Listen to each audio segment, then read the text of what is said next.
Hey guys, Dr. Mitch. I went ahead and focused the amphetamine lecture. We should be able to get through this really quickly. I'm going to walk through the history right now. The acute and chronic effects are so much like cocaine's that I want to not spend too much time on those. You still get that psychosis after staying awake for a long time and sort of amphetamine induced relief from fatigue doesn't have the euphoric effects that cocaine is notorious for, but otherwise seems to be pretty much the same. The neurotransmitters are also the catecholamines, but noradrenaline is probably more prominent. You don't see as much about dopamine with amphetamine anymore, even though we thought that was sort of the secret back in the day. So 5,000 years ago, the Chinese herb mahuang was used to treat asthma, fatigue, depression, all kinds of things like that, and was in the pharmacopoeia back then. That plant basically was transported over to the New World, and ephedrine was isolated, and that was sort of the active ingredient. Thought being that, hey, if we had the pure molecule, maybe we'd get more isolated effects. Pretty much, they both do the same thing. So, mahuang used to be legal in herbal supplements and exercise enhancing, uh, like things you get at GNC and stuff like that. I took it when I ran the marathon in California many years ago. Didn't really think anything of it. You did get a slight increase in heart rate and blood pressure, but wasn't very long lasting, and it definitely fought fatigue. Uh, Once we had the sort of natural ephedrine active ingredient, Gordon Alice worked out a way to make it synthetically in the lab. Just basically, he didn't need to have a natural product.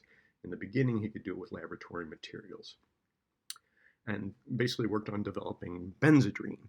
Benzedrine is literally just the synthetic version of ephedrine. It was used to treat asthma. It came in an inhaler, not like the ones you have today for asthma, which contain theophylline, but just a piece of cloth or cotton that had been soaked in the benzedrine and then put in this little stick, and then folks could inhale it if they felt like they were getting some respiratory irritation.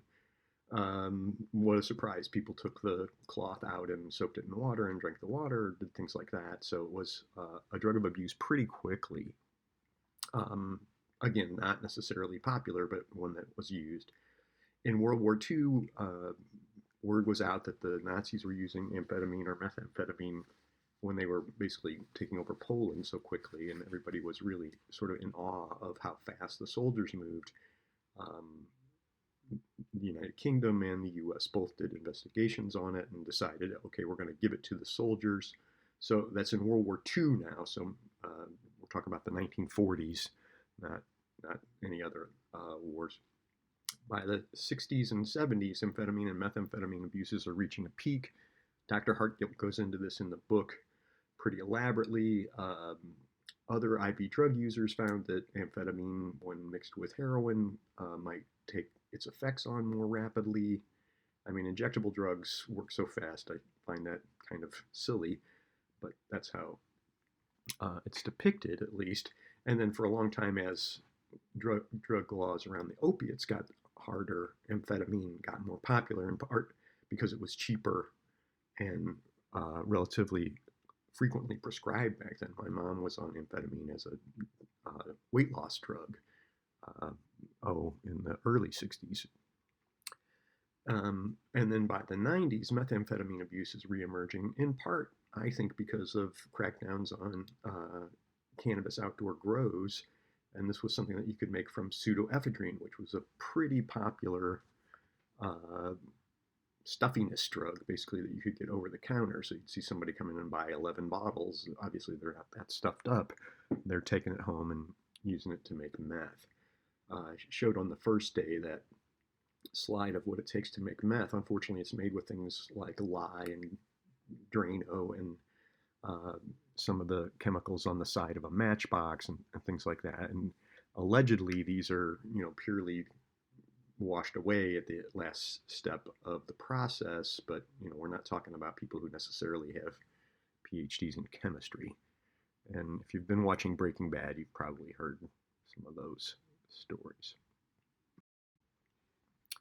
So at the time, even though these all basically contained methamphetamine or amphetamine or some related stimulants, they were marketed very differently in hopes of kind of creating uh, different uses and targeting different drugs. So Adipex was a weight loss drug. Benzedrine was prescribed for a whole lot of different things. You don't need to know all these names. Ritalin was methylphenidate, which is a little different. I know some of you guys had that if you uh, got labeled with ADHD as a kid. And the other one was Adderall, which I didn't find a good picture of. It's usually orange and white in the 40 milligram time released ones. They invented the time released ones in part to keep people from grinding them up and snorting them. They don't have that. Uh, they're not psychoactive that way.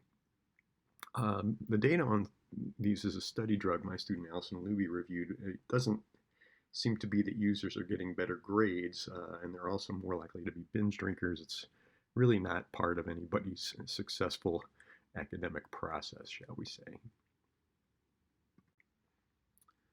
So what was the deal with meth? So it was known as speed, but unfortunately that's also the slang term for amphetamine, so that got confusing. A lot of folks called it meth. The origin of the term crank, allegedly folks would make it and then have it shipped via the Hells Angels motorcycle clubs and things like that, and they would hide it in their crankcase, but that again is just kind of a legend. I don't have data on that.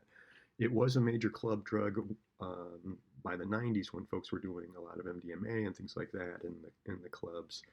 Just allowed you to stay up later and drink more and party longer. The notion of calling some of these things laboratories in the rural areas, uh, I don't want to I don't want to pretend like that. It was more stovetop chemists, and you did need anhydrous ammonia, which was a common fertilizer, and you used to be able to get it in huge, like 50-pound bags, at least in Missouri. And then pseudoephedrine you get in the over-the-counter remedies. So actually, when I was all stuffed up the week before, I got some, but I had to sign for it, and I can only have so many, and things like that. And it's not particularly stimulating, but man, it does really dry out the inside of your nose. I realize Dr. Hart presents this as if it's not particularly addictive and cites the statistic only 15% of people who ever used it become addicted. That can be a little bit misleading. A lot of folks use it one time, find it super aversive. It can make you really paranoid. Your heart's beating really fast. It sounds like a panic attack. And I guess if you reframe that as something positive, you might be at more risk. Tamara Phillips, a few of the mouse researchers basically bred a strain of mice that really like meth and a strain of mice that really don't, and found that the thermoregulatory issues were a good predictor. So folks who found themselves basically the rats that got the coldest, the mice that got the coldest, ended up not liking it at all, whereas those who didn't have much reaction to it ended up being more likely to abuse it. And we see, genetic differences in risk for alcoholism and some other drugs. It seems likely that this just isn't the same to each of us and different people with different reactions. When you talk to meth abusers about their first use, they seem to remember it really well and talk about it as this big experience. Other folks just don't have the same. So in the 90s, when meth was really getting a lot of media attention, you'd see ads like this one on the bottom, and this was actually a sort of haircut and face similar to ads used by Calvin Klein at the time. So it was kind of poking fun at them because they were demanding that models be thinner and thinner. The chance to kind of poke fun at the consumerist issues behind this was a good one. The fact that meth was used as a weight loss aid doesn't have a lot of empirical support. So yeah, in the short term, you do get that appetite suppression that we saw with the other stimulants, but there's almost always some kind of rebound later eating. So it really doesn't seem to be a good strategy. And if you want to talk about that, feel free to email me, but basically changing diet Michael Greger has a book out called How Not to Diet that basically makes some of those same points. Well, as far as medicinal uses are concerned, one of the more effective ones is as a drug for treating ADHD. So, what is ADHD? Well, attention deficit, implying that it's difficult to focus on one topic for a sustained amount of time, and the hyperactivity, just these kids don't tend to sit still. Obviously, asking a little kid to sit still for a long time may be unrealistic from a developmental perspective, so I'm often a little apprehensive every time I hear somebody gets this diagnosis. It is definitely the most common psychological disorder among children, but particularly among boys. So, depending on whose estimates you look at, it's about 3 times as likely to be diagnosed in boys than in girls. Almost always have at least average, if not above average, intelligence. So it's not that these guys aren't, smart enough to do the schoolwork, and that's why they're zoning out or something like that. And then about 40 to 60% of ADHD children show symptoms persisting to adulthood. And the notion of adult ADHD was really controversial when it first came out, but we've got treatment manuals now. They're actually very effective psychological interventions for adults with ADHD, and then a subset of them stay on Ritalin or Adderall at relatively low doses and claim that they really benefit. Why would you give a stimulant to somebody who's already not capable of sitting still? Why give a stimulant to somebody who's hyper? Well, the theory was that in some sense, part of why they're hyper is they're not getting enough stimulation, and that if you would add a stimulant into the mix, they wouldn't need to jump around, move around so much, change their focus of attention so often because they would already be adequately stimulated. At the time, it sounded absolutely insane. Folks tried caffeine back when ADHD was called minimal brain disorder, and didn't seem to really help very much except at doses that were just kind of absurd for little children. So the advent of this use was particularly helpful. Now, I do think it is overprescribed and overdiagnosed, but let's get into some of the individual symptoms and try to talk about it. So I just wanted to have some kind of image of what the world must be like if you can't really attend or sit still and maintain a focus. Obviously, things are super stimulating, very distracting. Oh, there's something shiny right now. The notion that this is sort of what their world is like, though, is consistent with the way folks describe their subjective experience, particularly when they're fatigued or when other issues are increasing their distraction. And so this is why the interventions often require creating an environment that doesn't have your phone or other distractors around if you've got to do some sustained tasks. Other aspects of the intervention require keeping a calendar, making sure you've got a list of what you need to get done that day, things like that. And it sounds very mechanical, but in fact, once you enhance people's motivation to do them, they're incredibly impactful. So let's get into some of the hallmark symptoms of ADHD. No close attention to detail. And often you get a teacher report, a child report, and a parent report, almost always the mom. And all three tend to agree. Even the children know they just don't like to do fine motor things or pay close attention for a long time. They fidget and squirm. They leave their seat in class. Why that is such a sin has always been curious to me. And the way some classrooms are set up, it looks like you're just getting ready to be trained to work in a factory. Runs or climbs excessively, on the go or driven by a motor. And that's actually the wording used in one of the more popular surveys on assessing these. It just seems like they are always moving, right? So it's not even just their subjective experience. Anybody around them can see that they just don't sit still. Talks excessively, so we're talking serious logorrhea here. We're not just run-of-the-mill loquaciousness. Like they cannot stop talking sometimes. And then difficulty awaiting turn. So almost the nature of games in grade school is you take your turn, and they have a real hard time doing that, can't sit still if they're waiting, don't want to stand in line, things like that. Why these are such heinous crimes, again, I'm not sure. Perhaps we could think about the way we are doing our education and maybe do it in shorter bursts with more opportunities for activity. It does raise the point that exercise or external stimulation seems to help. So some of you heard me tell the story where I had to go to the grocery store with my mom. Right outside for a quarter, there was this like model spaceship that would kind of just vibrate for a while, and I could get on that and get, basically all stimulated up, and then I could stand in line at the grocery store and not drive her completely bananas. Again, I just wanted another image of sort of the subjective experience. So if you can imagine that you're looking around everywhere trying to find the stimulation in order to get your brain up to an ideal level, that's pretty much how it feels. Well, so what's the word with the stimulant drugs for ADHD treatment? There were several concerns when all this started. One was that they were going to be at more risk for drug abuse later in life. My student, Alison Luby, again, did a big review of this in addictive behaviors and showed that no, in fact, that's not the case at all. That it's the untreated folks who often end up more likely to abuse drugs, and what a surprise, it's often stimulants.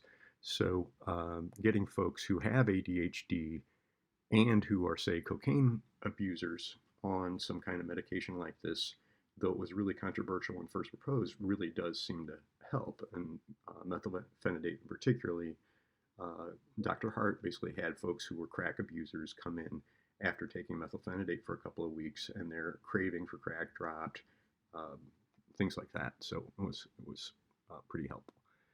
The big key on the second part is just that Adderall is a combination of two different molecules, amphetamine and dextroamphetamine, but dexedrine was just dextroamphetamine by itself. The subjective effects of these, at least when administered orally, are pretty much the same, and both seem to have comparable efficacy. Why would you prescribe one if not the other?